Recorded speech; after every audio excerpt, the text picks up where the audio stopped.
Okay, imagine this. It's 4:45 on a Friday. All of a sudden, your boss busts in, and he's like, "Yo, you gotta give me a list of all our employees' birthdays and positions, or I'm gonna fire you." You probably think, "Oh shit, this is awesome. I'm gonna get fired and get some unemployment." But then you remembered that you have to pay your divorce attorneys. Alright, so your cheap ass boss also decides to keep all the birthdays and position information. It's two separate databases. So you're just thinking, if only there was a Excel function to help you. And there's something called Xlookup, and basically the syntax looks something like this.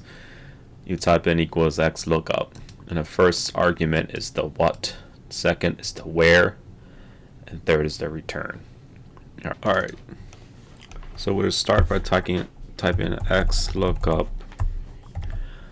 First thing they ask you is, what do you want to look up? Alright, you want to look up James. Lookup array is where do you want to find James. You want to put it in right here. Smack in some of those dollar signs to lock it in.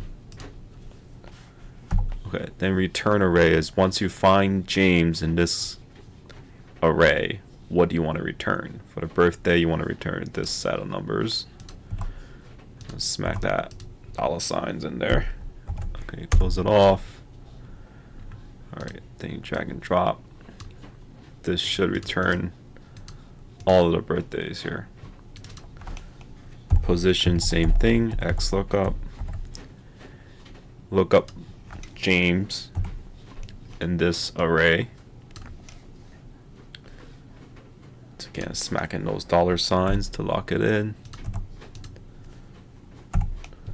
Return array, you want this. And then if you want to be fancy, you can lock it in. Don't forget your dollar signs. Or these cells will go skating all over the place. Alright. And boom. You should be able to keep your job for a few more days until your boss comes up with some other new shenanigan to get you fired.